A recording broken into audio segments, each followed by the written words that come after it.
Yo, what's going on, guys? It's your colleague with another video. Today, some more VGC 17 battles here on the battle spot. Still using still using the dual Tapu team that I started with, I believe it was on Monday. This is only a second episode. These ones are going to be real VGC 17 battles, though, with the rules. So no Mega Evolution, no cheese, Pokemon, no nothing. So, it's been interesting. This one's going to be a good one, to say the least. So let's get into it. My opponent had a team of Pelipper, Absol, Kartana, Arcanine, Tapu Fini, and a Alolan Muck. So, interestingly enough, he didn't bring Tapu Fini, probably because I do have Tapu Koko and Kartana. So that's why I bring Kartana and I have it just sitting there in the back. If he brings Tapu Fini, I bring it in. Ciao. Leaf Blade, easy. But Kartana is also going to be good here against his, or I should say decent against his Kartana, his Pelipper. I'll be able to get the Sacred Sword off on the Absol, so I still have pretty good coverage. Tapu Fini is going to be good here as well. I'm going to be able to take advantage of the rain from Pelipper and be good against that Arcanine. And Fairy type move for the Absol should anything happen. Intimidate's going to be really good here since he's going to have Absol and Kartana and Muck, but mostly the Absol and the Kartana. Just getting that Intimidate off is going to be huge since they're big physical offensive threats. So let's get started. I lead Arcanine, Tapu Koko, and he leads Pelipper, Absol. So, the reason why I led Arcanine is because the only thing on his team that threatens my Arcanine is the Pelipper and the Tapu Fini. But if I lead Tapu Koko, I'll be able to threaten those bad boys right back. So, good lead I'm not upset with this at all. And I get the Intimidate off on Absol, so I'm really happy because I can just switch out or protect Arcanine. So he does protect Pelipper, which is no surprise. I also went for the protect on Arcanine. Maybe I was thinking maybe he'd be Choice Scarf, maybe, I don't know. But I didn't see a need to switch out into anything since so I just didn't see the need to switch out in anything if I could just protect. But I am going to switch out here, and I'm going to go on the Tapu Fini to eat up a potential water type move, a potential dark type move, change up the terrain a bit. I wanted to change the terrain as well, because now I go for a nature power into the Absol. So probably catching my opponent off guard. So that's going to be a knockout there onto Absol. So no idea what that thing's even going to do. But he does get up a Tailwind. The thing with Pelipper's pretty versatile as well, so a Volt Switch or a Thunderbolt into that slot would have been probably better, because now he brings in Kartana, so I have to get my Tapu Fini out of there, but I can bring in Arcanine, and even if Arcanine goes down, it's going to be fine. I am going to get the Intimidate off onto the Kartana. I mean, which is a big deal since the attack stat's so high, it's going to drop so low. But he does go for Leaf Blade, so I'm going to eat that up. He also goes for Hurricane, so he was doubling up on that slot. So a Protect would have been nice. But here I do go for... So I talked about this in the last video. This is something I didn't research when I was looking at the team. But I went for a Z Hidden Power. So it was telling me on the thing that it was going to be not very effective onto the Kartana. But I was like, oh, it's just saying that because it registers it as a normal type move. But that's a Z Hidden Power, just so you guys know. I do have Hidden Power Fire, but with Hidden Power, if it's a Z move, it's always going to be normal. It doesn't matter what type Hidden Power you have; it's just going to be a normal Hidden Power. So good to know. I was just thinking it was going to be like a Z Hidden Power Fire, but it's good to know. So learning a little bit about that mechanic. So he's actually going to switch out his Kartana, and he's going to go for Scald. Here I take advantage. I go for the Volt Switch into the Pelipper to try and pick it up the knockout. But we are going to see it is holding the Focus Sash. No surprise there. But I do have extreme speed, so that threat's kind of take care of it. I bring in Tapu Fini here to be able to deal with this Arcanine. And so I go for extreme speed, and that's going to pick up the knockout. I mean, even if he protected, it wouldn't have done much. At this point, it's probably smart for him to let that go down so that he can take advantage of the rain and his Tailwind. And he goes for Flamethrower and the Arcanine, maybe predicting a switch. Maybe he probably didn't have anything else. But I'm going to pick up the knockout there. Thanks to the rain. So I didn't really even consider Calm Minding since it was just a free knockout. So he's going to bring Kartana. So that's pretty much going to be it right there. A clean 4-0, but I feel like the beginning was pretty big. The problem with his team is he has a lot of squishy Pokemon, fast, squishy, powerful Pokemon at that. Like the first three right there. Well, I guess half his team, those three, Pelipper, Absol, and Kartana, most of them are seen with the Focus Sash, but they can't all hold Focus Sash. So Absol's probably holding a scope lens or something, and he's going to try and do some critical hit cheese. And the Kartana's probably holding like an assault vest. But coming up on top, the train switch really helped out. Him getting up Tailwind wasn't really that big of a deal since I feel like the team I brought was just so much better than his. And I think my team, like all in all, is just better than his. So even he had the Tailwind up, but there wasn't much he could do. I was just switching in, eating up some attacks, getting off those Intimidates and everything. So pretty standard game one, nothing crazy. But I did learn about that mechanic with the Z hidden power. So let's go ahead and get into the second battle. My opponent had a team of Tapu Koko, Marowak, Gyarados, Xurkitree, Whimsicott, and Kartana. So he does have the Tailwind user in Whimsicott. So I bring my Kartana here to deal with his Whimsicott. Should he bring it? Arcanine can also do the trick, but it'll also give his Tapu Koko some problems. I can get neutral damage up on his Gyarados, on his Xurkitree.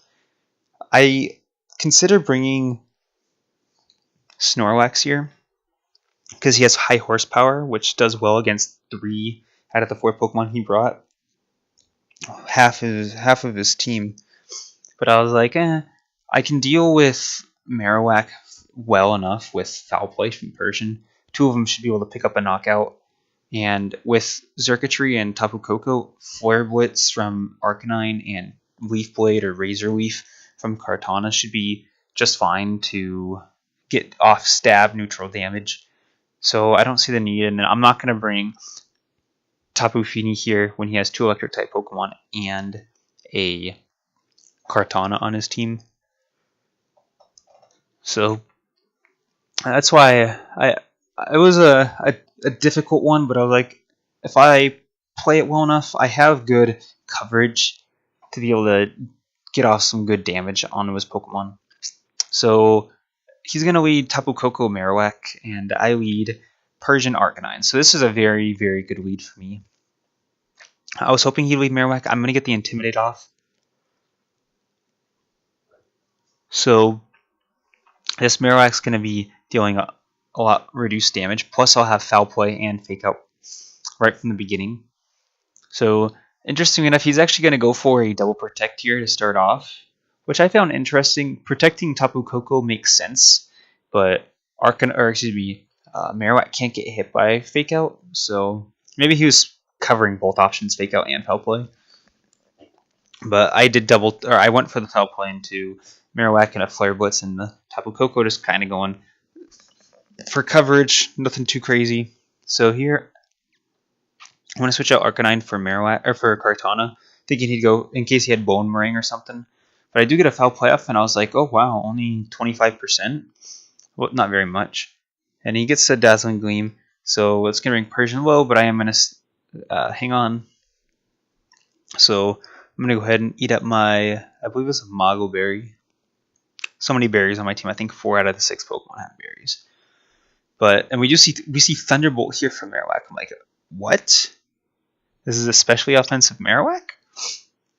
So I was like, okay, well that makes sense why Foul Play did so little damage. So that kind of ruins everything because I was kind of banking on Persian being able to do most of the damage to this Marowak with Foul Play. And Arcanine also getting off some Intimidates. So that's really unfortunate for me. So I parting shot because I need to try and reduce its damage output somehow, because Kartana can't touch this thing. And I'm just in a really bad spot. So he goes for discharge, and I'm like, okay, well, that's pretty good because he's gonna get the +1 boost, and he hits the paralysis on Kartana, but he's just gonna flamethrower me right here in Kartana, so the paralysis made no difference. And Kartana's gonna go down, but at this point I was okay with that because chances are he doesn't have Whimsicott, because he didn't it's something you want to lead with to try and get the Tailwind up. So that's kind of comforting to me. And I'm able to pick up a knockout on Tapu Koko with extreme speed. So I'm happy about that, just because I don't want, because the 2 Pokemon he had were dealing really good damage to me. So here I just go for another Foul Play just because I need to get as much damage off as possible on this Marowak. I let both the Pokemon I had that could deal with this thing, I didn't bring, just because I thought that Persian would be able to do it just fine. So this Pokemon right here on the screen is causing serious problems. And it's interestingly enough, he had Inferno Overdrive. I thought that he was, when I saw him go for a Z-Crest, I thought it was going to be a ghost one, but nope, he just goes for the Inferno Overdrive and the Persian, and probably just because he realized that is the only thing I had to hit him with damage with, so he just wanted to get rid of it. And we're going to see he brings in Gyarados here, so I'm like, okay, well, this is still good. He's going to get Intimidate off on Arcanine, but he's still threatened here by Tapu Koko. So here I go for a Hidden Power. At this point, I can deal with Gyarados with Tapu Koko. I just need to get rid of this Marowak. So I double target it here, Hidden Power, Flare Blitz. And I pick up the knockout. I get the critical hit. I'm pretty sure that matters since I was at -1. So a little bit of RNG coming our way. And unfortunately here, the electricity is going to disappear. So I can't use my nature power. But I still have Volt Switch, and that should be more than enough to pick up the knockout onto this Gyarados. So here with Arcanine, I protect, since he just protected Gyarados. I know that Arcanine's kind of going to be his focus, but even if he went for an Electric type move in the Tapu Koko, it'd be fine, because I'm going to be able to eat that up. I resist it.